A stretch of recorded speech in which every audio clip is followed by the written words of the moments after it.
अल्लाह को तकब्बुर करने वाले, घमंड करने वाले, अहंकार करने वाले लोग भी पसंद नहीं है। हजरत लुकमान अपने बच्चे को नसीहत करते हैं तो क्या कहते हैं, वला तुसइर खद्दका लिन्नासी वला तमशि फिल अर्ज़ि मरहा। ऐ मेरे बच्चे, तू गाल फुला करके लोगों से न मिलाकर और जमीन में अकड़ करके न चलाकर, इन्नल्लाह ला युहिब्बु मन काना मुख्तालन फखूरा। अल्लाह ताला घमंडी लोगों से मोहब्बत नहीं करता, घमंडी लोगों को पसंद नहीं करता। घमंडी लोग अल्लाह को पसंद नहीं है। कारून बड़ी दौलत वाला था, उसको अपनी दौलत पर बड़ा नाज था, लेकिन कारून के कौम में जो नेक लोग थे, जो ईमान वाले लोग थे, उन्होंने कारून को नसीहत की और कहा कि ऐ कारून ला तफरह, अपनी दौलत पर इतराना नहीं, अपनी दौलत पर गुरूर नहीं करना। इन्नल्लाह ला युहिब्बुल फरिहीन, अल्लाह ताला इतराने वालों को, घमंड करने वालों को पसंद नहीं करता है। वब्तगी फीमा आताकल्लाहु दारल आखिरा, ऐ कारून तुझे अल्लाह ने बड़ी दौलत से नवाजा है, बड़े खजाने अल्लाह ताला ने तुझे दिए हैं। ऐ कारून अपनी दौलत के जरिए तू आखिरत की तैयारी कर। ओ मेरे प्यारे साथियों, आज अल्लाह ने आपको दौलत वाला बनाया है, अपनी दौलत को अल्लाह के रास्ते में खर्च किया करो, मस्जिदों में दिया करो, मदरसों में दिया करो, कारे खैर में दिया करो, अपनी आखिरत बनाया करो। वला तंसा नसीबक मिनद दुनिया, मैं ये नहीं कहता कि दुनिया को भूल जाओ, दुनिया में जो तुम्हारा हक है, दुनिया में जो तुम्हारा हिस्सा है, दुनिया का हिस्सा तुम उससे खूब फायदा उठा लो, लेकिन असल तैयारी आखिरत की करो। वला तबगिल फसाद फिल अर्ज़ि, और कारून से उसकी कौम के लोगों ने कहा कि ऐ कारून तू जमीन में फसाद मचाने की कोशिश न करना, अल्लाह ताला फसादी लोगों को पसंद नहीं करता। तो तकब्बुर और घमंड ये अल्लाह को पसंद नहीं है मेरे भाई। दुनिया में जिसने तकब्बुर किया, जिसने घमंड किया, उसका अंजाम बड़ा भयानक हुआ। इब्लीस ने तकब्बुर किया, अल्लाह की बारगाह से धुतकारा गया। कारून ने तकब्बुर किया, उसके महल को जमीन में धसा दिया गया। फिरौन ने तकब्बुर किया, उसको पानी में डुबा करके मार दिया गया। नमरूद ने तकब्बुर किया, एक मामूली मच्छर ने उसका काम खत्म कर दिया। कौम आद ने तकब्बुर किया, कौम समूद ने तकब्बुर किया, अल्लाह ने पटक पटक करके उनको बेजान कर दिया।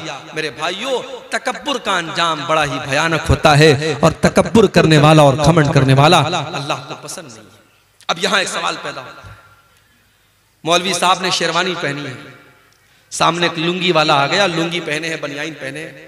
अब मौलवी साहब के दिल में फीलिंग आई कि यार मैं 10,000 रुपए का कपड़ा पहना हूं, ये 500 रुपए का कपड़ा पहना है। मौलवी साहब के अंदर एक फीलिंग आई, हाजी साहब के अंदर एक फीलिंग आई कि मैं पैसे वाला आदमी हूं, मेरा कपड़ा इसके कपड़े से अच्छा है। तो क्या अच्छा कपड़ा पहनना ये हराम है? अगर हम पैसे वाले हैं, दौलत वाले हैं, तो क्या हम महंगा कपड़ा नहीं पहन सकते, अच्छा कपड़ा नहीं पहन सकते? ऐसा कोई मसला नहीं। आप अगर पैसे वाले हैं, आप अगर दौलत वाले हैं, तो आप अच्छा कपड़ा पहन सकते हैं, बल्कि पहनना चाहिए, पहनना चाहिए।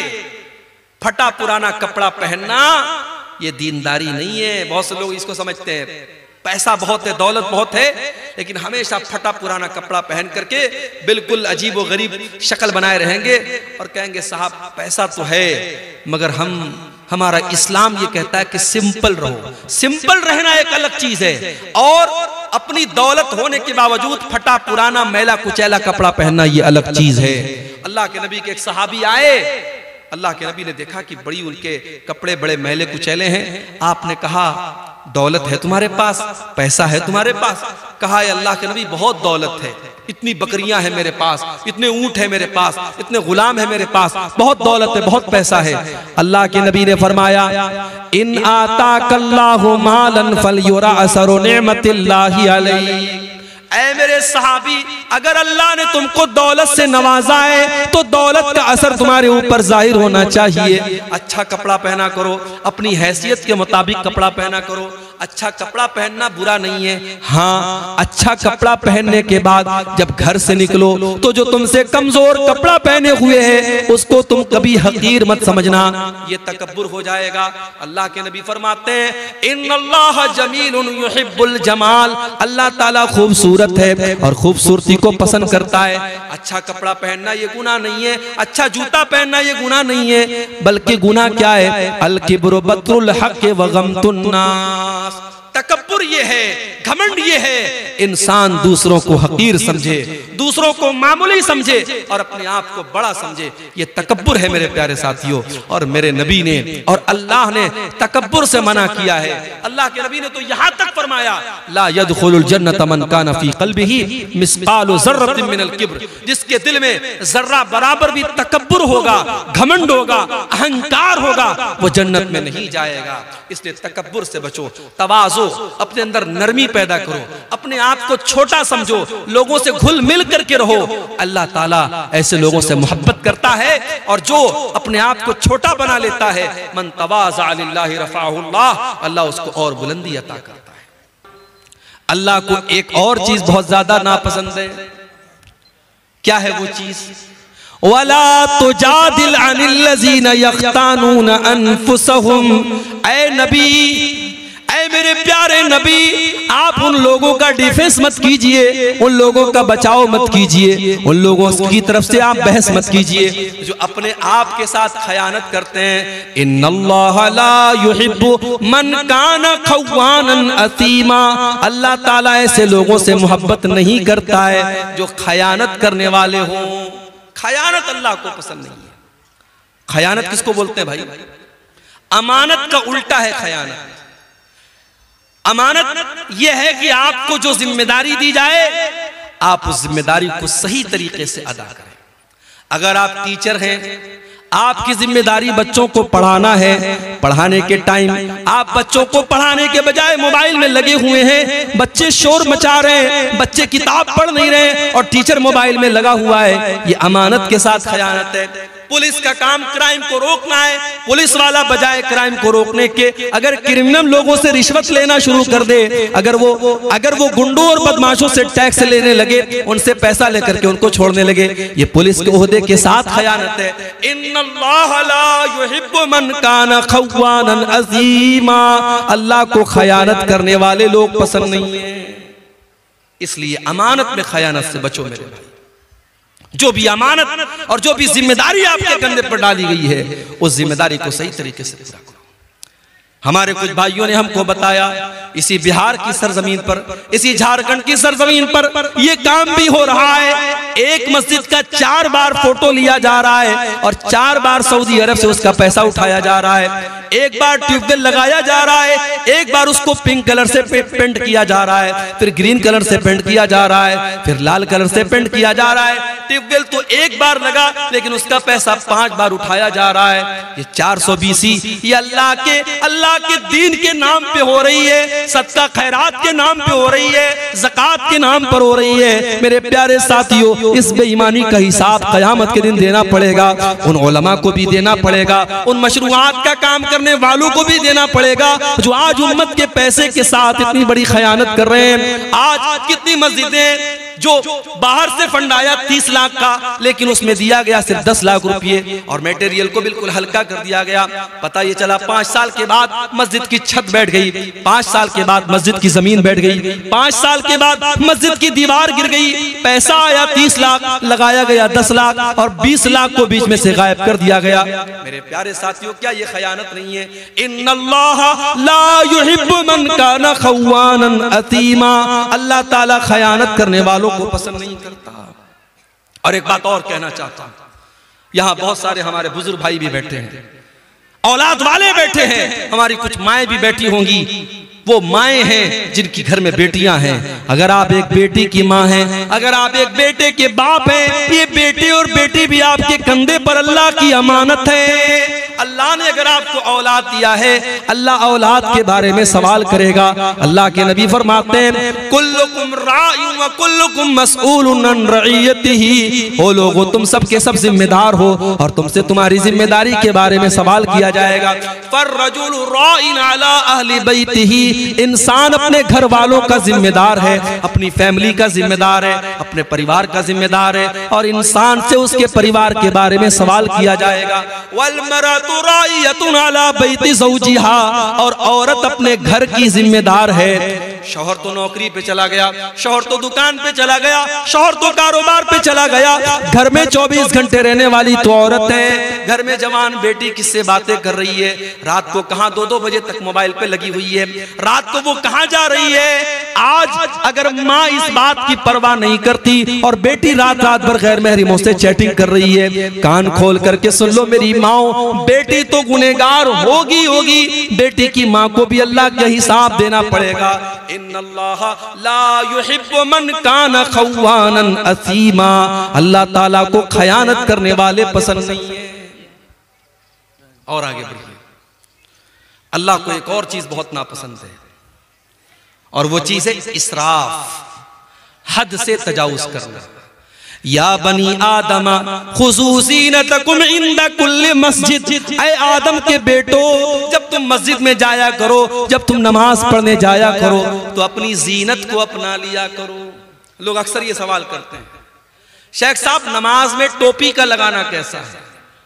भाई साहब टोपी का लगाना फर्ज नहीं है, टोपी का लगाना वाजिब नहीं है, टोपी का लगाना सुन्नत नहीं है, मगर टोपी हमारे कल्चर का एक हिस्सा है। हमारे देश में, हमारे मुल्क में मुसलमान की पहचान होती है टोपी से, हमारे कल्चर का, हमारी संस्कृति का, हमारी तहजीब का एक हिस्सा है।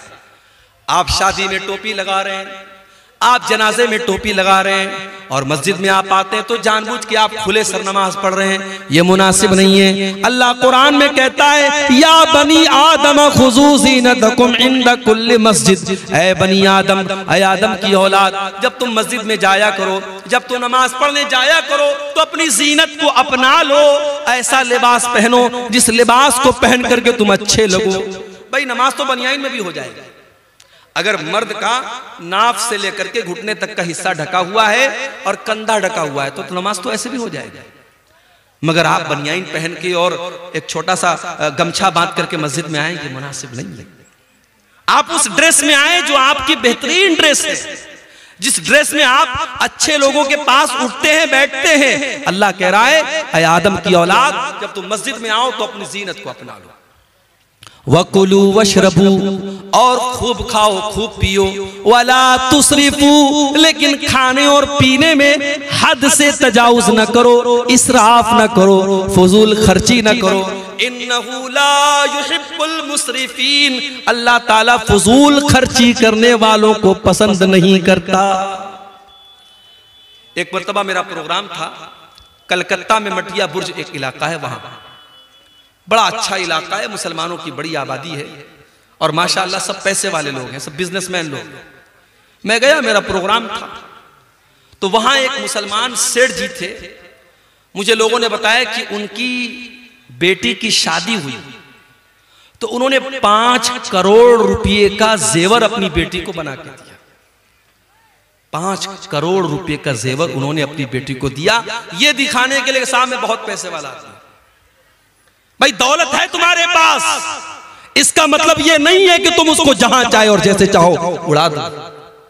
इस उम्मत में आज कितनी गरीब बहनें हैं जो अपने बच्चों का खर्च चलाने के लिए दूसरों के घर में जाके सफाई का काम करती हैं, बर्तन मांजती हैं, तब उनका परिवार चलता है। इस उम्मत में आज भी कितने बच्चे हैं जो एक टाइम का खाना खाते हैं, दूसरे टाइम का खाना उन्हें नसीब नहीं होता। इस उम्मत में आज भी कितने लोग हैं जिनके सर पर छत नहीं है, जिनके पास अपना मकान नहीं है, जो सड़कों और चौराहों पर रात में खुले आसमान के नीचे रात गुजारते हैं। जिस उम्मत का ये हाल हो, जिस कौम का ये हाल हो, उस कौम के लोग, उस कौम के अमीर उमरा 5-5 करोड़ रुपए के जेवरात अपनी बेटियों को शादी में दे रहे हैं, पूरे जेवरात से अपनी बेटी को लाद दे रहे हैं। क्या ये फजूल खर्ची नहीं है मेरे भाई? अल्लाह के नबी फरमाते हैं कयामत के दिन इंसान ला तज़ूलु क़दमा इब्ने आदम मिन इंदि रब्बिही यौमल क़ियामा, कयामत के दिन इंसान 5 सवालों का जवाब दिए बगैर अपनी जगह से टस से मस नहीं हो सकता। 5 सवालों का जवाब सबको देना है, मुझे भी देना है, आपको भी देना है, आलिम को भी देना है, जाहिल को भी देना है, आम आदमी को भी देना है और VIP को भी देना है। 5 सवालों का जवाब सबको देना है। पहला सवाल अन उम्रिही फीमा अफना, तूने अपनी जिंदगी को कहां गुजारा। दूसरा सवाल वअन शबाबिही फीमा अबला, तूने अपनी जवानी को कहां गुजारा। तीसरा सवाल वअन मालिही मिन ऐन इक्तसबहु, तूने माल कहां से कमाया। चौथा सवाल वफीमा अनफक़हु, तूने माल कहां पर खर्च किया। माल कहां पर खर्च किया इसका भी हिसाब देना पड़ेगा। अपनी महबूबाओं के लिए रिचार्ज करवाने वाले हमारे मनचले नौजवान वो 100-200 रुपए का जो रिचार्ज कराते हैं अपनी कानों की लज्जत के लिए और बदकारी के लिए, वो भी तैयार रहे। माल कहां पे खर्च हो रहा है हिसाब देना पड़ेगा। और माल कैसे कमा रहे हो, ड्रीम 11 के जरिए कमा रहे हो, सट्टेबाजी के जरिए कमा रहे हो। अभी हमारे व्हाट्सएप पर एक मैसेज आया कि क्रिकेट के मैच में सट्टा लगाना हो तो हमसे कांटेक्ट कीजिए, हमारे ग्रुप को ज्वाइन कर लीजिए, हम 100% बिल्कुल सही भविष्यवाणी करते हैं। मैंने खोला वो ग्रुप, देखा, मैंने सोचा कि देखिए ये क्या भविष्यवाणी करता है। आज पाकिस्तान का और साउथ अफ्रीका का मैच था, उसने कहा ये मैच पाकिस्तान जीतेगा। अब कितने लोगों ने उसके कहने पर सट्टा लगा दिया होगा, लाखों का, करोड़ों का। और शाम रात होते होते जब रिजल्ट आया पता लगा पाकिस्तान हार गई और साउथ अफ्रीका जीत गई। ये सट्टेबाजी आज हमारा नौजवान बड़ी तादाद में व्हाट्सएप के जरिए, टेलीग्राम के जरिए, फेसबुक के जरिए बाकायदा सट्टा हो रहा है और लाखों करोड़ों का सट्टा हो रहा है और जुआ हो रहा है और हमारा मुसलमान उसमें हिस्सा ले रहा है। और मेरे प्यारे साथियों, वो ये सोच रहा है कि हम रातों रात अमीर बन जाएंगे। अगर वो एक बार 1 लाख रुपया जीत जाएगा, अगली बार 10 लाख लगाएगा कि मैं 10 लाख जीत जाऊंगा, और पता लगा वो 10 लाख डुबा देगा, कर्जे में डूब जाएगा और अपने आप को और अपने घर वालों को दांव पे लगा देगा। मेरे प्यारे साथियों, माल कहां से कमा रहे हो इसका भी हिसाब देना पड़ेगा और माल कहां खर्च कर रहे हो इसका भी हिसाब देना पड़ेगा। तो फजूल खर्ची करने वाले, नाजायज पैसा उड़ाने वाले और अपनी जायज ख्वाहिशात पर भी लिमिट से ज्यादा खर्च करने वाले, इसको इसराफ कहते हैं और अल्लाह इसराफ करने वालों को पसंद नहीं करता है। इसी तरीके से मेरे प्यारे साथियों, अल्लाह ताला उन लोगों को भी पसंद नहीं करता है जो बेहुदा बातें अपने मुंह से निकालते हैं, जो गंदी बातें अपने मुंह से निकालते हैं। अल्लाह के नबी फरमाते हैं, बुखारी और मुस्लिम की रिवायत है, बड़े गौर से सुनिएगा। मैं समझ रहा हूँ रात का आखिरी टाइम है, आपके सब्र का इम्तिहान ले रहा हूँ, मगर बड़ी इंपॉर्टेंट बातें बयान कर रहा हूँ, सुन के जाइए। अल्लाह के नबी फरमाते हैं कि इन्नल्लाह ला युबग़िज़ुल फ़ाहिशल बज़ी, अल्लाह ताला ऐसे लोगों से नफरत करता है, ऐसे लोगों को पसंद नहीं करता है जो फाहिश होते हैं और जो बज़ी होते हैं। फाहिश और बज़ी किसको कहते हैं? जिसकी जुबान गंदी होती है, जो जुबान से गाली बकता है, जो जुबान से बेहुदा बातें करता है। अल्लाह ऐसे लोगों को पसंद नहीं करता है। मेरे प्यारे साथियों, जुबान की हिफाजत करो, गाली गलौज से अपने आप को बचाओ। आज बाप गाली देता है, बच्चे उससे गाली सीखते हैं, बच्चियों की तरबियत पर असर पड़ता है। अपने घर को गाली से महफूज रखो, अपने घर को गाली से महफूज रखो। और बच्चों के हाथ में जो मोबाइल देते हो ना, मोबाइल पर भी चेक करो, बच्चा ऐसी रील तो नहीं देख रहा है, बच्चा गाली सीख रहा है, बच्चा बेहुदा बातें सीख रहा है। बच्चों की तरबियत पर भी बड़ी तवज्जो देने की जरूरत है। आज माँ बाप ने बड़ा सिंपल तरीका समझा है, बच्चे के हाथ में मोबाइल दे दिया, बच्चा जो चाहे सो देख रहा है। नहीं मेरे भाई, बच्चा जो देखता है उससे सीखता है। 3 साल का बच्चा भी अगर वीडियो देख रहा है तो सीख रहा है। आप देखिए आपका बच्चा क्या देख रहा है। अगर आपने नहीं देखा, अंजाम बड़ा भयानक होगा। अरबी का एक शायर कहता है, लैसल यतीम मन इंतहा अबवाहु मिन हम्मिल हयाति व खल्लफाहु ज़लीला। यतीम वो नहीं है जिसके माँ बाप उसे दुनिया में छोड़ के चले जाएं। इन्नल यतीमा हुवल्लज़ी तल्का लहू उम्मन तखल्लत अव अबम मशगूला। अरे यतीम तो वो है, यतीम तो वो है, अनाथ तो वो है, माँ तो उसके पास मौजूद है मगर माँ के पास अपने बच्चे की देखभाल के लिए टाइम नहीं है। बाप तो उसके घर में मौजूद है मगर बाप के पास अपने बच्चों के लिए फुर्सत नहीं है। मैं तो खुद एक मदरसे में टीचर हूँ। कभी कभी ऐसे भी पेरेंट्स आते हैं, ऐसे भी माँ बाप आते हैं, बच्चा कौन सी क्लास में पढ़ता है बाप को ये भी नहीं पता, बच्चा कौन सी क्लास में पढ़ता है माँ को ये भी नहीं पता। इतने बेखबर मत बनो मेरे भाई, इतना पैसा कमाने के पीछे अंधे मत बनो कि आपको ये महसूस ही ना हो कि आपका बच्चा कहाँ जा रहा है। तो अल्लाह तबारक व तआला को ऐसे लोग भी पसंद नहीं है जो बेहुदा बातें और गंदी बातें मुंह से निकालते। एक और हदीस सुन लीजिए, उसके बाद हम सवालात को देखेंगे। अल्लाह के प्यारे नबी फरमाते हैं, अबगज़ुन्नास इंदल्लाहि सलासा, 3 लोग अल्लाह ताला को बहुत ज्यादा नापसंद हैं। 3 लोगों से अल्लाह ताला नफरत करता है। नंबर 1 मुल्हिदुन फिल हरम, जो हरम के अंदर, अल्लाह के घर के अंदर, खाने काबा के अंदर या मदीना मुनव्वरा के अंदर अल्लाह की नाफरमानी करे। शराब पीना बहुत गलत काम है, लेकिन कोई मक्का मदीना में जाके शराब पिए। चोरी करना बहुत गलत काम है, लेकिन कोई मक्का मदीना में जाके, हरम के अंदर जाके चोरी करे तो ये और बड़ा गुनाह है। इसलिए जो उम्रा करने जाएं, मैं समझाता हुई हूं अपने भाइयों, उम्रा करने आप गए, भीड़ लगी हुई है तवाफ के दौरान, अब आपकी ख्वाहिश है हजरे अस्वद को चूमने की, हजरे अस्वद को टच करने की, मगर मर्दों की भीड़ भी है, औरतों की भीड़ भी है। अब कुछ लोग क्या करते हैं, सबको चीरते हुए और फलांगते हुए जाकर के हजरे अस्वद को चूम लेते हैं। माफ करना मेरे भाई, हजरे अस्वद को चूमना और हजरे अस्वद को टच करना ये कंपलसरी नहीं है, ये जरूरी नहीं है, ये बस एक सुन्नत है, मुस्तहब है, बेहतर है। अगर आप छू सकते हैं तो छू लीजिए, नहीं छू सकते कोई मसला नहीं है, मगर वहां पे तवाफ के दौरान किसी औरत को टच करना हराम है, किसी मर्द को तकलीफ पहुंचाना हराम है। आप ऐसा तवाफ किस काम का कि दूसरों को तकलीफ पहुंचा करके आप आगे बढ़ रहे हैं। अल्लाह के नबी कह रहे हैं मुल्हिदुन फिल हरम, जो हरम के अंदर, अल्लाह के घर के अंदर हराम काम करे, नाजायज काम करे, अल्लाह को नाराज करने वाला काम करे, ऐसा आदमी अल्लाह को बहुत नापसंद है। और दूसरा इंसान व मुब्तगिन फिल इस्लाम सुन्नतल जाहिलिया, इस्लाम के अंदर जो दौरे जाहिलियत के तरीके को फॉलो करे, जिसको इस्लाम का कल्चर पसंद नहीं है, जिसको दौरे जाहिलियत का कल्चर पसंद है, जब वो उसके घर में बच्चे जब सुबह सुबह उठते हैं तो गुड मॉर्निंग कह करके उठते हैं, उनको अस्सलाम वालेकुम पसंद नहीं आता है, उसको वो कल्चर पसंद नहीं है जो इस्लाम का कल्चर है, जो अल्लाह का कल्चर है, उसको गैरों का कल्चर पसंद है। जो इंसान इस्लाम के अंदर बिदात करता है, इस्लाम के अंदर नया नया काम निकालता है, इस्लाम के अंदर दौरे जाहिलियत का तरीका निकालता है, अल्लाह के नबी फरमाते हैं अल्लाह ताला को ऐसा इंसान बहुत ज्यादा नापसंद है। इसी तरीके से एक और इंसान अल्लाह के नबी फरमाते हैं अल्लाह ताला को बहुत नापसंद है। वह मुत्तलिबु दमम्रिइन मुस्लिमिन, किसी मुसलमान का खून बहाने वाला, बेकसूर इंसान का खून बहाने वाला और उसके खून का मुतालबा करने वाला, नाजायज तरीके से किसी मुसलमान का खून बहाने वाला, वो भी अल्लाह ताला को बहुत ज्यादा नापसंद है। तो ये चंद चीजें हैं मेरे प्यारे साथियों जो अल्लाह तबारक व तआला को बहुत ज्यादा नापसंद है, और कुरान में जिनका नाम ले लेकर के अल्लाह ने कहा कि हाँ ये चीजें हमें नापसंद है और हमें और आपको इससे बचना चाहिए। अब ये कुछ सवालात आए, हम इनको देखते हैं।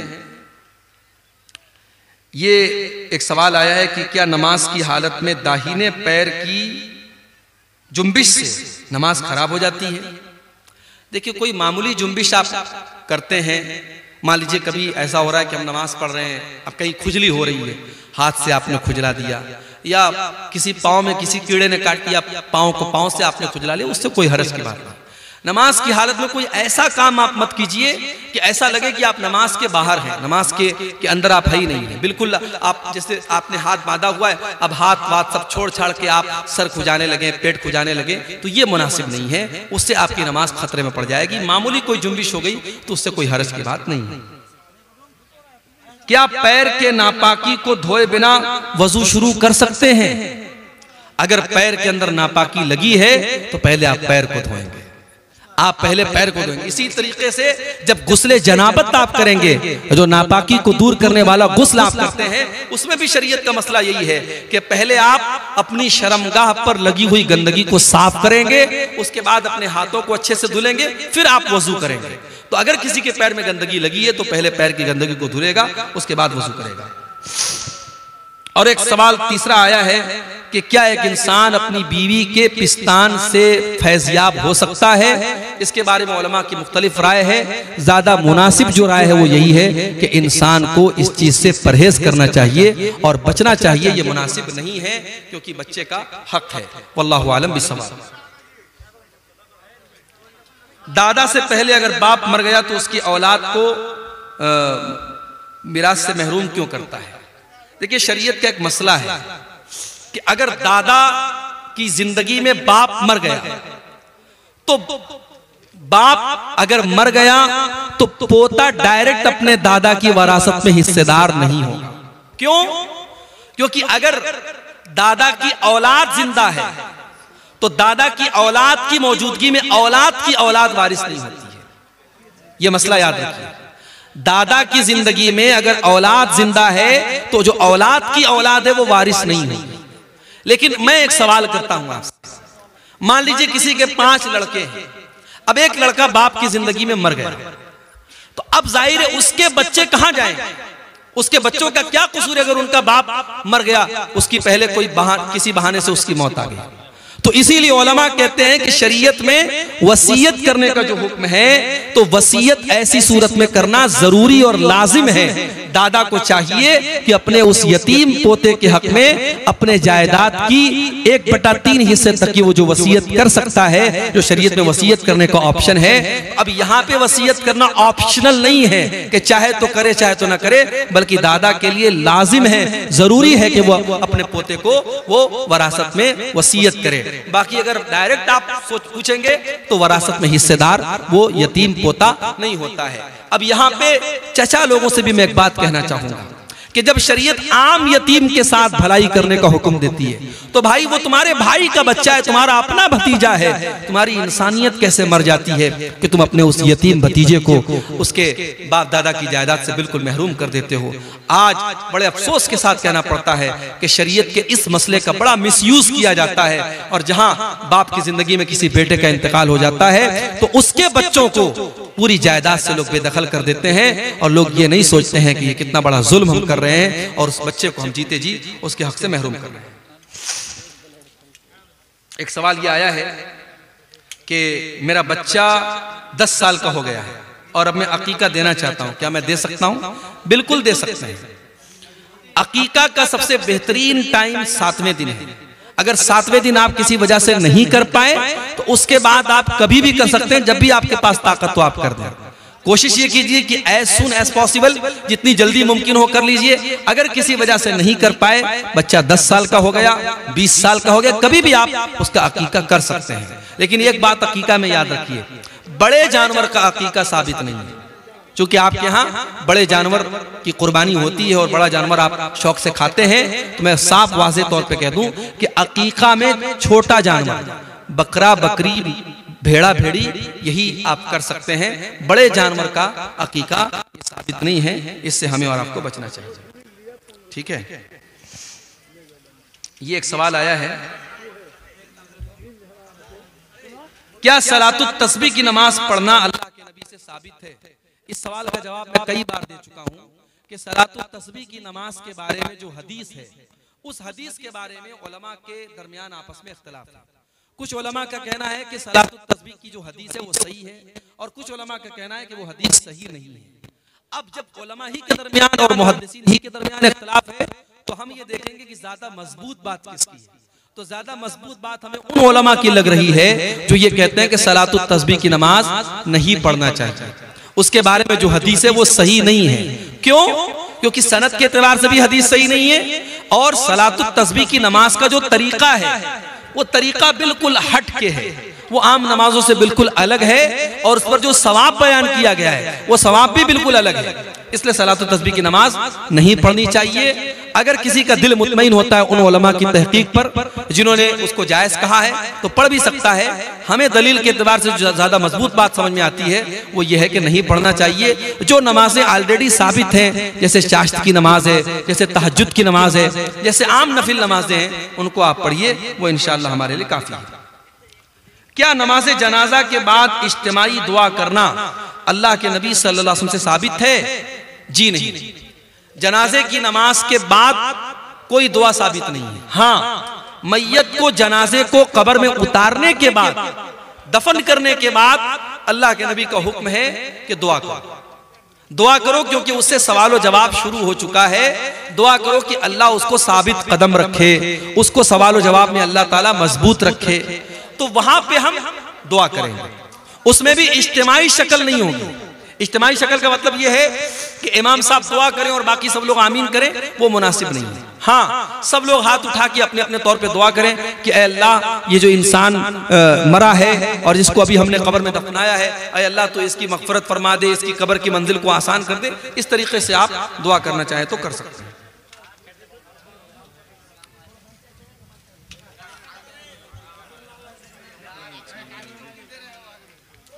तकरीर के दौरान शोर पकड़ करके बोलना, अच्छा शोर पकड़ करके बोलना कैसा है? तो भाई तकरीर का असल मकसद होता है आवाम तक अपनी बात पहुंचाना, तो उसमें आपका जो कंटेंट है वो सही होना चाहिए। आप तकरीर में जो बात बयान करें वो कुरान और हदीस की रोशनी में होनी चाहिए।